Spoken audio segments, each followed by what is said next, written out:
नमस्कार दोस्तों, आप सभी का एक बार फिर से स्वागत है मेरे एक नए ब्लॉग में। तो कैसे हैं आप सब? उम्मीद है आप सब मस्त होंगे, तंदुरुस्त होंगे। माता रानी सबको अच्छा रखे। सबको जय माता दी, राधे राधे। तो दोस्तों, आज की ब्लॉग की शुरुआत हो चुकी है और आज का ब्लॉग बहुत ही अच्छा है, बहुत ही प्यारा है। और सबको हैप्पी रक्षाबंधन और सबको हैप्पी कजलियाँ। आप सभी का कजलियाँ और जो राखी का त्यौहार था वो कैसा मना, सब लोग मुझे कमेंट करके बताइएगा। मेरा तो बहुत ही अच्छा था। और ये ब्लॉग है कजलियों के दिन का। और यहाँ पे मैं देखिए सुबह सुबह नहा लिया था। उसके बाद अपना जो घर के काम थे वो सब कुछ करके और मतलब फ्री हो गई थी। उसके बाद आई थी खाना बनाने की बारी। तो खाने में दिन भर सब लोग मीठा ही मीठा खाते हैं हमेशा। राखी के दिन तो दूसरे दिन हमेशा कुछ बोलते हैं, कुछ तीखा बनाओ, कुछ तीखा बनाओ। तो पहले सोचा था आलू के पराठा बनाने के लिए, लेकिन आलू के पराठे नहीं बनाए थे। तो सबकी ये डिमांड आई कि आज भजिया बना दो, भजिया ही खा लेते हैं, आलू पराठा नहीं बनाना है तो। और समोसा या आलू बड़ा ऐसा कुछ भी नहीं बनाया, तो फिर भजिया ही बनाया था। यहाँ पे देख सकते हैं आप लोग, मैंने पोई जो होती है गांव में, पोई के पत्ते काट लिए थे बारीक से। पहले तो प्याज से चाकू से काट रही थी, लेकिन उसमें से थोड़े बड़े बड़े से रह गए थे, क्योंकि बहुत चीकना होता है वो, तो फिसल जाती है। तो उसको काट लिया था। उसको काटने के बाद हंसिया से बारीकी से कट जाते हैं। और प्याज काट ली थी। प्याज के बाद हरी मिर्ची, धनिया पत्ती, ये सब कुछ काट के डाल दिया था उसमें। उसके बाद देख सकते हैं आप लोग, यहाँ पे मैंने पूरे मसाले डाले इसमें। अजवाइन डाली, जीरा डाला और हल्दी, मिर्ची, नमक और कुछ धनिया पाउडर, गरम मसाला थोड़ा सा, ये सब कुछ डाल के इसमें ऐड कर दिया था।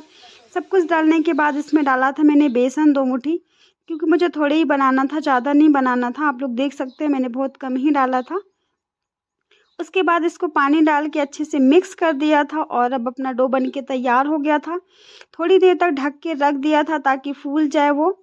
और जब तक चूल्हा जलाया, देखिए चूल्हे में आग गड़ा के रखी थी, तो चूल्हा जला लिया था।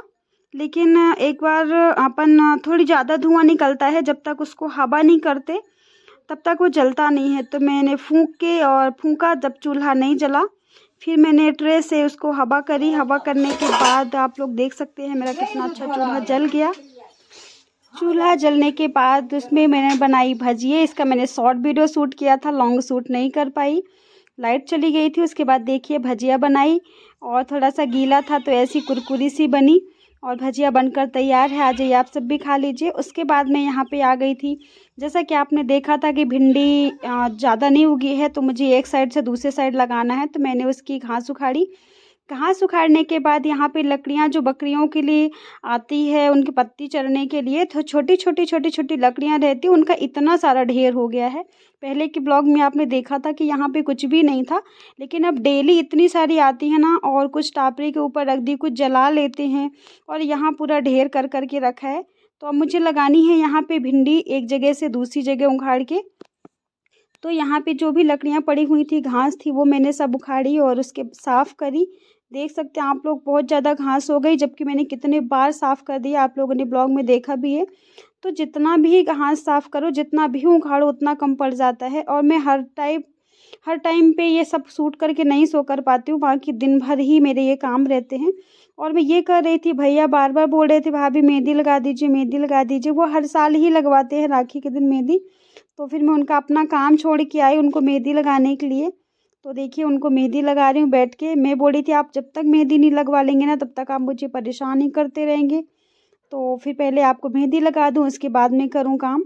फिर मेहंदी लगाने के बाद यहाँ पे आ गई थी। देखिए अब मैंने पूरी घास साफ़ कर दी थी। मुझे बस इतनी ही जगह पे भिंडी लगानी है, क्योंकि इस साइड से उखाड़ के मैं उस साइड लगा दूंगी तो एक साइड लगी रहेंगी। इस साल बहुत कम सब्जी है, आप लोगों को जैसा कि पता है कि भिंडी उग ही नहीं रही है। और यहाँ बहुत ज़्यादा हो रही है धूप। यहाँ पे 1 बज गए थे दोपहर के, बहुत ही ज़्यादा धूप हो रही थी। तो मैंने पूरा मतलब हिम्मत तो नहीं हो रही थी, बहुत ज़्यादा पसीना आ रहा था वीकनेस की वजह से। पूरा गैंती से खुदाई की, साफ़ सफाई करने के बाद, गैंती से खुदाई करने के बाद वहाँ पे डाल दिया था पानी, जो जो भिंडी मुझे उखाड़नी थी। और पानी डालने के बाद फिर गैंती से अच्छे से उखाड़ के लेकर आ गई थी और फिर लगा भी दिया था वहाँ। और क्योंकि उसकी अगर जड़ें टूट जाएंगी तो फिर वो दूसरी जगह नहीं लग पाती हैं। और इनमें डेली पानी देना पड़ेगा, क्योंकि इस टाइम पे अभी 4-5 दिन से बारिश नहीं हो रही है। कल थोड़ा थोड़ा हुई थी, तो मुझे लगा कि जगह गीली हो गई होगी तो लगा दूं, लेकिन गीली नहीं हुई थी जगह। और थोड़ी-थोड़ी मतलब बहुत हल्की-हल्की हुई थी, लेकिन नीचे तक से ज़मीन गीली नहीं हुई थी, फिर भी मैंने खोद दिया था पूरा और खोदने के बाद मैंने पूरी भिंडी लगा दी थी, आप लोग देख सकते हैं। जो भी डबल थी, तिबल थी या जो भी इस साइड थी, ये जो आपका फर्स्ट पेड़ दिख रहा है बस इसी सीध से मैं भिंडी लगा दूँगी। उसके बाद वहाँ पे मिर्ची या टमाटर लगा दूँगी। तो ऐसे मैंने इस प्रकार से पूरी भिंडी लगा दी। भिंडी लगाने के बाद जो भिंडी आज मैंने गाड़ी थी उसमें सब में पानी डाला, देख सकते हैं आप लोग, सब में पानी डाल दिया था। अब डेली सुबह पानी डालना पड़ेगा यहाँ पे। और अब हो गई थी यहाँ पे शाम। शाम को आप लोग देख सकते हैं कि मैं थोड़ा-सा कुछ काम कर दिशा को सुलाने चली गई थी। तब तक भैया और मम्मी लोग चले गए थे कंडे निकालने की, क्योंकि सावन तो कल से निकल चुका है और हमारे यहाँ जो कंडे हमने एक बटिया जमा के रखे थे डेली को जलाने के लिए। तो यहाँ पे एक भैया आए थे, 100 कंडे लेके चले गए थे। तो फिर हमारे यहाँ पे कंडे यहाँ जलाने के लिए रख लेते हैं। तो ख़त्म हो गए थे, तो वहाँ से बटिया से निकाल के लाए भैया कंडे, मतलब रखते जा रहे थे। तो मैंने पूरे एक बोरी के कंडे यहाँ पे जमा दिए। पहले यहाँ पे घास रखी थी, उसको पूरी साफ़ करी। साफ़ करने के बाद जगह बनाई ताकि यहाँ पे रख दूँ, और अब भी फिर से पूरी घास फिर उठाया।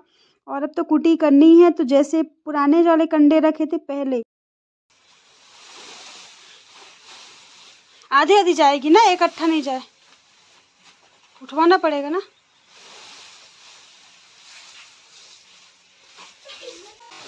हो तो यहीं पटक दिए, अब फट्टी कहाँ बिछेगी। तो जैसे पहले कंडे रखे थे वैसे ही पूरी जगह पे कंडे जमाने पड़ेंगे। तो यहाँ पे देखिए दृष्टि के पापा ने घास फेंक दी थी पीछे ही, तो मैंने उसको पूरा खींच के साइड किया, क्योंकि यहाँ पे अपन पन्नी बिछाएंगे जैसे बिछी हुई है, फिर जो कटी हुई घास होती है इसके ऊपर गिर जाती है, तो फिर वो यहाँ वहाँ बिखरती रहती है। तो इस तरह से मैंने उसको खींच के कर दिया था पीछे। और जो चरी थी वो थोड़ी सी मैंने डाल दी थी बकरी को खाने के लिए, क्योंकि जो बड़ी पत्तियाँ रहती है ना चौड़ी, वो खा लेती है। तो इसके बाद मैंने ये सब कुछ कर दिया था। करने के बाद मैंने लगाई थी मेहंदी, और इतनी मेहंदी चीकनी थी कि वो छूट नहीं रही थी, बहुत परेशान हो गई थी मैं। और अपन सूखी हमेशा छुड़ा देती हूँ, लेकिन वो छूट ही नहीं रही थी। फिर मुझे धोना पड़ा पानी से, क्योंकि दिशा बिल्कुल इतना रो रही थी, बहुत ज़्यादा रो रही थी। तो फिर मुझे उनको लेना था, तो मैं जल्दी जल्दी पानी से ही छुड़ाया, आप लोग देख सकते हैं। और मेहंदी कैसी लगी है, कैसी रची है, कमेंट करके बताइएगा। हालांकि मुझे सजना संवरना ये सब कुछ पसंद नहीं है, लेकिन मम्मी ने बोला तो मैं लगा लिया था। उसके बाद आ गई थी यहाँ पे भैंस, आज फलाने के लिए ले जा रहे हैं, तो उसको भैया ने तेल लगाया, बढ़िया नहलाया धुलाया, और अच्छा उसको लेके गए थे फलवाने के लिए। जब तक वो लोग वहाँ पे चले गए थे भैंस फलाने के लिए, तब तक मैं यहाँ पे आ गई थी अपना ये काम करने के लिए। पूरे कंडे वंडे जमाने के बाद पूरी घास हटाई, पूरा कंडा जमाया। कंडे जमाने के बाद यहाँ पे जितना भी चूरा गिरा था उसकी लगाई झाड़ू। आप लोग देख सकते हैं कितना सारा कचरा निकला हुआ है, क्योंकि चूरा निकलता है ना, एक जगह से दूसरी जगह पटको रखो तो बहुत सारा कचरा निकलता है। तो देखिए कितना सारा चूरा निकला है कंडों का। और यहीं पे शाम को आग लगा देंगे तो ये जल जाएगा, बढ़िया अच्छे से धुआं हो जाएगा, तो जो भी मच्छर रहेंगे घर के वो भाग जाएंगे। और यहाँ पे छोटे छोटे ऐसे कंडे निकले थे, एक तगाड़ी, एक टब बड़ा भर के ऐसे कंडे निकले थे छोटे।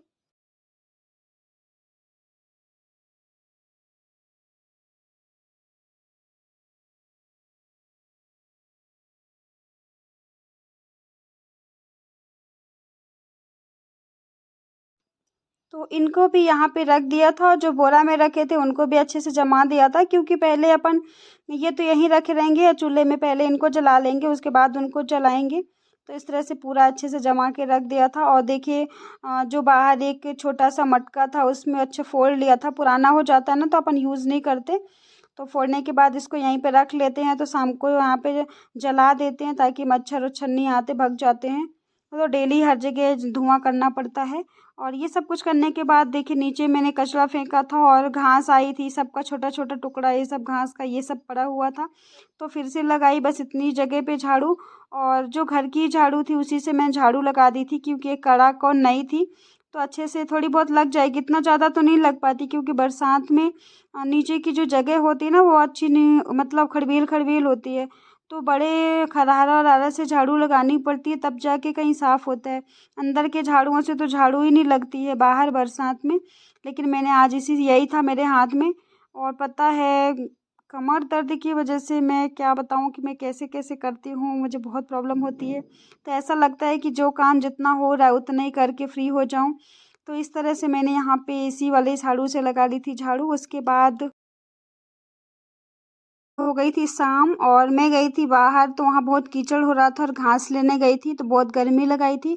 तो मैंने नहा लिया। नहाने के बाद आप देख सकते हैं आप लोग, मैंने कपड़े भी चेंज कर लिए और दूसरी साड़ी पहनी हुई थी। अब मैंने पहन ली दूसरी साड़ी और अब आ गई थी किचन में खाना बनाने के लिए। आज खाने में क्या बनाऊंगी ये देखते हैं। अभी तो कुछ प्लान नहीं है, अब क्या होता है क्या नहीं होता है। सुबह तो भजिया बन गए थे, अब देखते हैं नाइट में क्या बनता है। और कल ही पूड़ी खाई थी तो सबने, और सुबह भी पूड़ी बनी थी, मैंने सब सूट नहीं किया था तो इस वजह से क्या ही बार बार सूट करूं। तो यहाँ पे देखिए जला लिया था चूल्हा और पहले उसके पहले तो मैंने पूरा बाहर का चूल्हा जला दिया था, मतलब कंडे रख दिए थे ताकि धुआं हो जाए। और भैंसों के पास भी रख के आ गई थी और यहाँ पे भी जला दिया था चूल्हा। और चूल्हा जलाने के बाद देखिए अब बनाने की बारी आई सब्जी की। तो यहाँ पे छोटी वाली टमाटरी रखी हुई है कटी हुई, आप लोग देख सकते हैं, और टमाटर भी हैं कुछ। और तो आज टमाटर ही टमाटर की सब्जी बन रही है और प्लान है आज पूड़ी ना बनने का और रोटी ना बनने का। तो ओनली आज बनेगा टमाटर टमाटर की सब्जी और पराठा। तो आज ये प्लान बना है कि पराठा बना लेते हैं। और आप लोग देख सकते हैं कितना ज़्यादा अंधेला हो रहा है, इतना ज़्यादा कुछ समझ में नहीं आ रहा, दिख नहीं रहा है। इस वजह से मैं किचन के बहुत कम वीडियो शूट करती हूँ। तो यहाँ पे सब्जी बन गई थी, आलू के जैसे ही बनाना है। और मैंने लहसुन प्याज ये सब कुछ डाल दिया था, इसमें सारे मसाले भी डाल देती हूँ। ये सब भुन जाएंगे उसके बाद डालेंगे इसमें टमाटर। तो ये सारा सब कुछ भुन गया था क्योंकि इतना ज़्यादा दिक्कत नहीं होती, क्योंकि थोड़ा सा तो रहता है, जल्दी से भुन जाता है सब कुछ। उसके बाद मैं डाल दिए थे कटे हुए टमाटर। और कुछ भी सब्जी में बनाती हूँ ना तो तुरंत उसी थाली को ढक देती हूँ ताकि जो उसकी खुशबू रहती है ना, झाड़ निकलती है, वो बाहर निकल जाती है। अगर अपन ढक देते हैं ना तुरंत तो वहीं की वहीं अंदर रह जाती है, तो सब्जी में थोड़ा सा टेस्ट आ जाता है, खुशबू आ जाती है। तो आप लोग देख सकते हैं छोटे हैं कुछ बड़े हैं टमाटर। तो यहाँ पे मैंने इसको अच्छे से चला दिया, चलाने के बाद रख दिया। और जब तक ये भाप में थोड़ी बहुत पकें, क्योंकि टमाटर में तो वैसे भी पानी होता है, जब तक ये थोड़ी पकेंगे तो ये धनिया पत्ती है, धनिया पत्ती थोड़ी ज़्यादा नहीं है इस टाइम पे, थोड़ी बहुत कहीं उगी हुई थी, तोड़ के लेकर आई थी। आप लोग देख सकते हैं घर की धनिया है। जब तक सब्जी पक रही थी तब तक मैंने काट ली थी धनिया। और यहाँ पे थोड़ा सा पानी डाला था क्योंकि पराठा बनाना है, थोड़ा कड़क कड़क से हो रहे थे टमाटर, फ्रिज में रखे थे तो मैंने पानी डाल के थोड़ा सा उसको पका दिया था। पकने के बाद डाल दिया इसमें धनिया पत्ती। आप लोग देख सकते हैं कितनी अच्छी सब्जी बन गई है। गरम मसाला डाल दिया है। अब अपनी सब्जी टमाटर टमाटर की गीली वाली सब्जी, पानी वाली, इसमें आप सेव डाल के भी खा सकते हैं अगर ऊपर से सेव डालना है, लेकिन रेड वाली रहती है सब्जी तो अच्छी रहती है। और सब्जी बनकर तैयार है, आप लोग भी आ जाइए खा लीजिए। और अब आ गई थी पराठा बनाने की बारी। तो यहाँ पे देखिए मैंने बनाया पराठा इस तरह से, गोल वाले पराठे ना बन के ये वाले बनने हैं, क्योंकि सब लोग यही बोलते हैं, क्योंकि तेल वाले ये परत के परत निकलते हैं ना, तो सबको यही वाले पराठे अच्छे लगते हैं। आप लोग देख सकते हैं। फिर मैंने ऐसे बनाए पराठे। कौन कैसे पराठा बनाता है कमेंट करके बताइएगा। मुझे भी ऐसे ही वाले पसंद है और यहाँ भी सब लोग ऐसे ही खाते हैं, क्योंकि वो परत के परत निकलते हैं ना तो खाने में अच्छे लगते हैं। तो पूरा एक पराठा बेल के डाल दिया था मैंने। और वैसे तो हम रोटी बनाते हैं मिट्टी के तवे में, लेकिन पराठा बनाने के लिए हमेशा लोहे का तवा यूज़ करना पड़ता है, क्योंकि मिट्टी के तवे में अगर तेल वाला पराठा बनाएंगे तो पूरा तेल तो मिट्टी का तवा ही पी जाएगा। तो पराठा बनाने के लिए चीला पराठा ये सब अगर कुछ बनता है, और घेवर ओवर अगर इसका वाला बनाना है, तो जैसे चीला बनाना है मीठा वाला या बेसन वाला ऐसा कुछ भी, और पराठा तो हमेशा लोहे के तवे में ही बनाते हैं, मिट्टी वाले में नहीं बनाते हैं। तो यहाँ पे आप लोग देख सकते हैं कितना अच्छा पराठा बनकर तैयार हो गया है। और अब लगा लेते हैं थाली। तो देखिए थाली लगा ली, आ जाइए आप लोग भी खा लीजिए। कैसा गांव का जो भी रूखा सूखा खाना होता है, आप लोग भी खा के टेस्ट करके बताइएगा कैसा बना हुआ है खाना, कैसी लगी आपको सब्जी और पराठे की रेसिपी। उसके बाद दिया पापा को खाना और सबने खाया खाना। यहाँ पे बज चुके थे 10 बजने के बाद दृष्टि का डिमांड आया कि गुजिया तो घर में बनी हुई थी लेकिन मुझे शक्कर वाली गुजिया खाना है। तो पूरे झाड़ू बर्तन सबसे कम मतलब फ्री हो गए थे। अब आई थी सोने की बारी, तब उनकी डिमांड आई थी कि मुझे खाना है। तो फिर थोड़ा सा आटा गूँथा उनके लिए, एक गुजिया बनाई शक्कर वाली भर के, मतलब वो भी खा रही हैं डेली, लेकिन अब शक्कर वाली खाना है। जब हम सोने जा रहे थे तब कि चलो अब किचन में मतलब गेट बंद कर दिया, तब उनने बोला भूख लग रही और मुझे ये खाना है। तो देखिए आप लोग देख सकते हैं, एक गुजिया बना के रखी है, उसके बाद चाहिए था भजिया भी खानी है। तो फिर तो इस तरह से फिर उनके लिए रात के 10 बजे गुजिया और भजिया